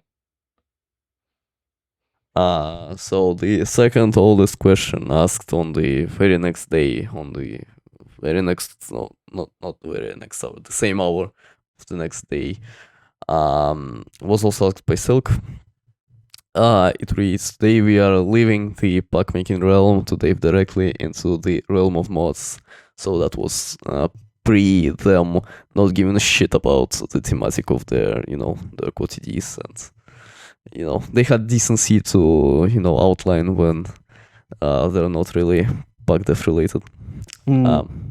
We're supposed to nowadays they just ask random bullshit. Anyway, The question itself is, which modded storage system do you prefer? A2, RS, or something else entirely? Everything that isn't a simple chest is fair game. Bring it on. We discussed this 2 episodes ago, 3 episodes ago. Whenever we discussed, integrated dynamics. I believe it was 2 episodes ago, right? We talked about it at some point, but I want to repeat that my answer is what storage options are there in PysMC? I forget.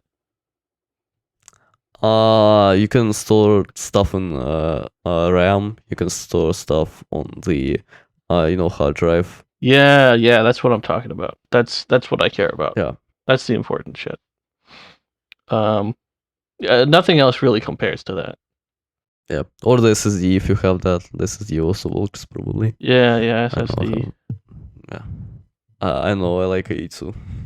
Yeah, I think I've talked about that enough. You're trying to think of a joke but couldn't think of one in time or something. That happens to me all the time. I don't know. I know, my brain just died, sorry.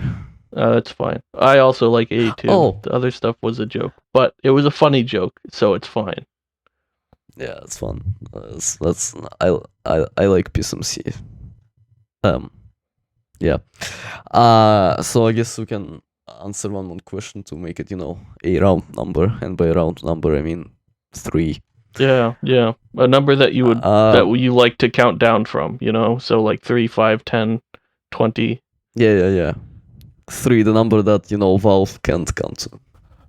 I guess so. Or probably can, because Half-Life 3 is probably going to be real in a couple of months. Maybe by the time we release this, Valve is going to announce Half-Life 3 already, and that's gonna be like outdated as shit. Yeah, featuring Jack Black, right? Because featuring Jack Black. Oh my goodness, they're gonna get Jack Black before we get him on our podcast. That's horrible. Okay. Fuck, what if they actually get Jack Black to voice someone? I'm just thinking, who can they get Jack Black to voice out of the the Half-Life 2 cast? I don't know. Anyway, the third and final question for this episode before our editor will kill us for the the long ass runtime is this one is actually asked by Shift Logan instead of Silk, and is actually 2 hours late. So the third question in the QuoTD legacy is already not really fitting the deadlines. But nowadays it's usually a question of the whenever, whereas here they at least had the decency to post it 2 hours late. Anyway. I'm sorry, admin team. I'm not disrespecting you. You're great people. Thank you for creating such a beautiful Discord server. Anyway, Shift Logan asks if you had the skills or time to make any idea into a mod, what would you make? Skills or time to make any idea into a mod. I had this idea actually, like the one time I was thinking about mod development. It was probably something having to do with actually having to use math in like, be like, hey, why don't you do calculus now or something? That's interesting, yeah. Or maybe not even necessarily calculus, but like, just playing around with complex numbers or something like that, Yeah, I also agree. I think I have, Modern Modpacks has a Mastodon, because we got banned on Twitter for bullshit reasons. And have a Mastodon where I post funny shit sometimes. And I think one of the posts, I'm gonna call them tweets, even though it's not Twitter, but one of the tweets I posted, I think it says something like, you ever get that feeling that you want to use like complex math in your job, but all you do is develop funny Minecraft modpacks. So yeah, that's how I feel as well. I also think that math is underrepresented in this community, and we should do something to teach the end users, basic advanced math. Basic advanced math. Yeah, that's an oxymoron, but I get what you're saying. I feel like it's kind of funny because personally, it's like I don't want to touch vanilla redstone, which technically has a lot of mathematic like related concepts, just kind of like logic and circuitry and stuff like that. But I don't really want to touch it. So I don't know how I Yeah, would same. organically fit it into a mod other than being like, hey, just it like pops up, shows you like the Minecraft, an equation in a Minecraft font. And you just like solve this algebra, dipshit. Well, I think compression, the modpack also has some. You should ask Nayagi about that. But I watched one of her streams and she was talking about like a multi-block computer or something like that, where you had to like do punch cards to progress Oh inside my of the God. pack. And I think that's kind of related to the topic at hand. Yeah. I'm very excited to see where that goes further, and if compression ever comes out, that's gonna be the part I'm going to spend the most time on because that sounds very fun. Yeah. Sounds interesting to say the least.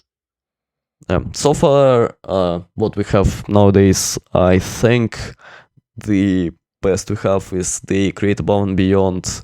The end game where you have to like combine the numbers inside of the fucking the crafting machine, whatever it's called in Create. I don't remember. Yeah. Well, that's not advanced though. Yeah. It's not really but it is really cool. I mean, I suppose there's a portion of it that's kind of advanced where it's like, how do you optimize it so that you get all of the numbers the best possible way, right? Yeah, that's not really about advanced math though. That's just about you can being make able it to you can kind of get really advanced to some degree with something like that, I think. I'm pretty sure. Well, if the pack developers themselves have gone further with that concept, I believe they could have implemented, more advanced stuff into that. I'm searching the CubeJS Discord server, but I probably won't be able to find it. I remember there was a screenshot of someone implementing a similar system in their pack, but instead of it just being regular math equations, it was JavaScript code, and you had to like write down JavaScript code with items that looked like letters. And Jesus Christ, dude. Which was funny. If a Redditor can find that, please put that on the screen. That's such a fucking beautiful screenshot. That's that's the pinnacle of pack development. I suppose it is, but how the hell do you even do that? Not even just as like a developer, but as a player. What? I know you're supposed to automate a bunch of like letters and symbols, and then you just combine them all. I don't know. I guess that sounds like a pain in the ass. And then what? Does it just like interpret it like as JavaScript directly? But I don't know how the system worked. I think it wasn't like actually interpreting all of the code that you put into that, because like how would you even implement that? That's not really feasible. But it had like a lot of different recipes that looked like different code that you could combine and get something out of. See. Yeah. So I guess that's about it for this episode then. Yeah. I mean, let's see. We went over the important stuff, the unimportant stuff, the stuff that's between important and unimportant to some degree. The good, the bad, and the ugly. Yeah, the good, the bad, and the quantum chromodynamic charge takes. Oh my god, the good, the bad, and the M creator. True. No, we didn't go over M creator. We didn't go over M creator, but that's fine. And we didn't go over, sodium versus symbiont drama, which we will go over. We're gonna do that. We're gonna do that like next episode or something, right? Or the episode after. Yeah, somewhere there. Well, it's gonna be a soon. Trademark emoji. Yeah. All right. Well. Yeah. Anyway, thanks for listening, our dear listeners. Come join our Discord server to listen to us earlier than everybody else. Yes. Farewell. Goodbye. Goodbye.